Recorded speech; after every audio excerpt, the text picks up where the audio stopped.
Good morning students. सो हमारे lesson 13 के बाद अब हमारा आता है लेसन 14 इंग्लिश रीडर में। And the chapter name is master of a craft.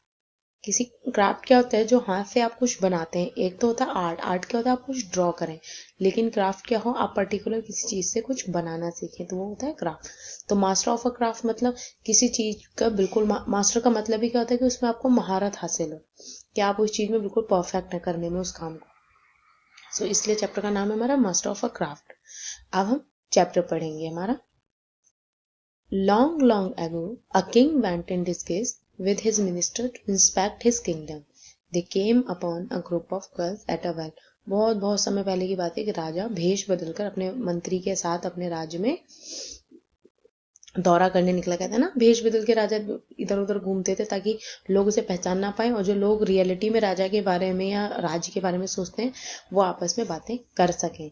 क्योंकि राजा के सामने तो हर कोई अच्छे अच्छा बोलेगा, लेकिन अगर उनको नहीं पता कि राजा, तो वो जो सच्चाई होगी वही बोलेंगे। तो वो क्या हुआ, जब वो ऐसे इंस्पेक्ट करते करते एक वहां पहुंचे, क्या बोलते हैं, आपके कुएं के पास। और वहां पर उनको क्या हुआ, ग्रुप ऑफ गर्ल्स, लड़कियां बहुत सारी थी। मतलब ग्रुप क्या, मतलब पूरा लड़कियों का एक झुंड था, वहां पहुंचे। अब वो लड़कियां क्या आपस में बात करें हम वो देखेंगे।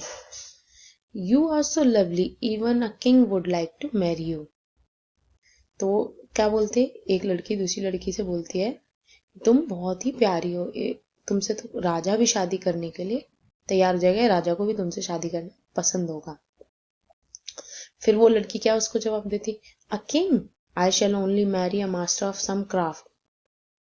तो कहती, एक राजा, मैं सिर्फ एक ऐसे इंसान से शादी करूंगी जो किसी क्राफ्ट में मास्टर्स, जिसको मतलब मास्टर्स ऑफ सम क्राफ्ट का मतलब क्या है कि किसी चीज में उसको महारत हासिल हो, कुछ बनाना जानता हो वो। अ किंग में लूज हिज किंगडम, कहने का मतलब क्या था कि एक राजा अपना राज्य खो सकता है। A craftsman can not lose his craft, लेकिन एक क्राफ्टमैन कभी अपनी क्राफ्ट नहीं खो सकता। यानी अगर आपको कोई चीज बनानी आती है, आपके पास पैसा है, वो आपसे छीना जा सकता है, लेकिन आपके दिमाग में जो चीज है वो आपसे कोई कैसे छीन लेगा। छीने का मतलब कि आपको पता है कि ये चीज कैसे बनती है, तो वो उसके लिए आपको पैसे की जरूरत नहीं है, आपको अपना दिमाग चलाने की जरूरत है। तो अगर आपको आता है तो आप कहीं से भी जरिया निकाल लोगे उस चीज को पूरा करने का। लेकिन पैसे क्या है, पैसे तो कोई भी से छीन सकता है। तो उसने कहा राजा का राजपाट उससे छीना जा सकता है या खत्म हो सकता है, या वो अपना राजपाट गवा दे, लेकिन एक क्राफ्टमैन है, वो कभी भी अपनी क्राफ्ट को लूज नहीं करता। The king was impressed by the girl's intelligence and beauty. राजा जो था उस लड़के की इंटेलिजेंस, मतलब उसकी बौद्धिक क्षमता और उसकी खूबसूरती देखकर बहुत ज्यादा इम्प्रेस्ड हो गया। This girl is fit to be my queen. तो राजा मन में क्या सोचता है कि ये औरत मेरी, या ये लड़की मेरी रानी बनने के लिए बिल्कुल सही है। So the king learn the craft of weaving and become a master of weaver. राजा क्या सीखता है, वीविंग यानी कपड़े बुनने की जो कला होती है वो सीखता है, और मास्टर ऑफ वीविंग बन जाता है, यानी बुनकर बन जाता है बहुत अच्छा। He then wove a beautiful silk shawl. उसके बाद क्या बनाता है, वो रेशम की एक शॉल बनाता है। You have now mastered the art of weaving, that's wonderful. तो जिससे उसने काम सीखा, तो कहता है कि तुम तो अब इस काम में मास्टर हो चुके हो, ये बहुत ही सुंदर है, बहुत ही अच्छा है, अतुल्य। फिर क्या होता है, the king then asked his minister to take the shawl to the girl. तो राजा जो था अपने मंत्री से कहता है कि शॉल लेकर उस लड़की के पास जाओ। The king himself वोव this for you, will you now be his queen. तो मंत्री जो होता है लड़की के पास जाके बोलता है कि राजा ने ये खुद तुम्हारे लिए बनाई है, क्या तुम उनकी रानी बनना पसंद करोगी। The girl was impressed by the king skills. तो लड़की जो होती है राजा की कलाकारी से प्रसन्न होती है, बहुत ज्यादा खुश होती है। This is the work of a master, yes I shall marry the king. तो कहती है, हाँ ये तो किसी महारथी का ही काम है जो इतनी अच्छी बना सकता है, हाँ मैं राजा से शादी करूंगी। So they were married and lived happily in the palace. तो उनकी शादी हो जाती है और महल में बहुत खुशी खुशी रहने लगते हैं। A few months later the king and his minister set out again in disguise. कुछ महीनों बाद राजा फिर दोबारा से अपना भेष बदलकर अपने मंत्री के साथ निकलता है घूमने के लिए। It is dark now, we will rest tonight at this inn. तो काफी अंधेरा हो चुका होता है, तो मंत्री कहता है चलो, इन क्या होती है, सराय होती है, जैसे होता था ना कहीं थोड़े से पैसे दे के, जैसे आजकल तो होटल्स हो गए, पहले इन हुआ करती थी, सराय बोलते हैं उसको। तो कहते हैं यहाँ रुक जाते हैं। The innkeeper serve them dinner and gave them a room to rest. तो जो इन कीपर होता है, नहीं जो सराय का मालिक होता है, वो क्या करता है, उनको खाना देता है और एक कमरा देता है रेस्ट करने के लिए। बट द नेक्स्ट मॉर्निंग, अगली सुबह क्या होता है,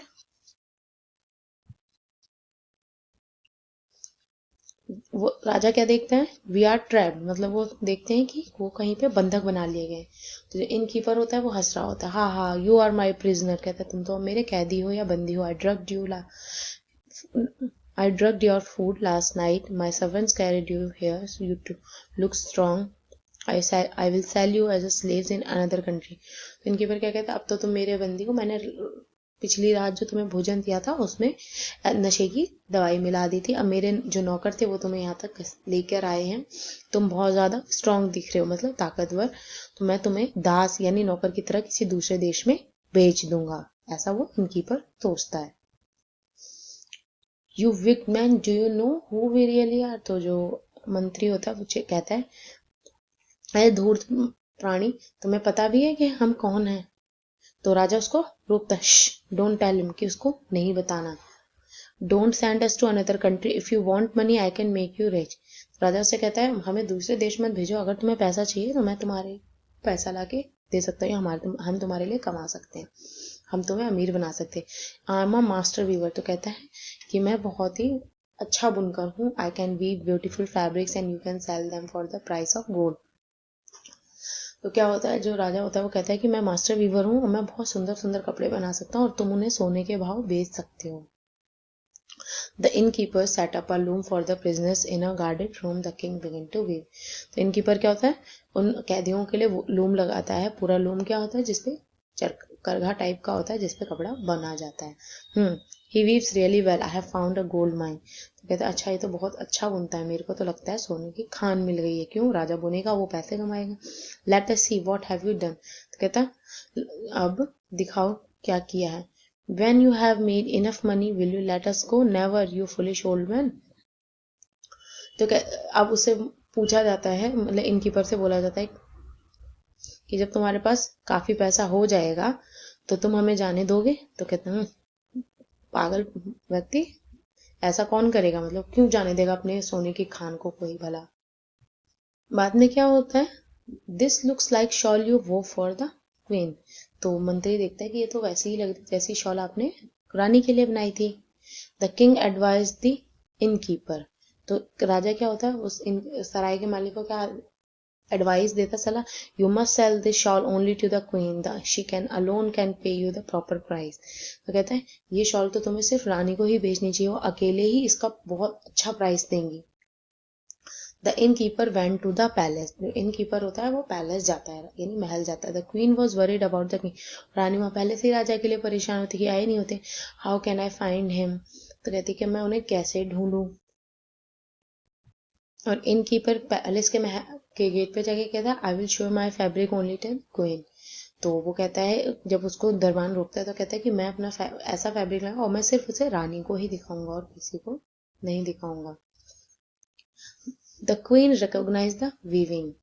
रानी जो होती है, क्योंकि राजा ने उसके लिए पहले भी शॉल बनाई होती, तो रानी उसकी बुनाई को पहचान जाती है। The king is in trouble, the shawl is a message from him. तो कहता है कि उसको भरोसा हो जाता है कि राजा किसी मुसीबत में है, ये शॉल उनकी तरफ से मैसेज है। अब क्या होता है, जो रानी होती है वो क्या करती है, पहले तो इनकीपर को देन क्या कहती है, lovely get me 2 more shawls immediately and I will pay you well.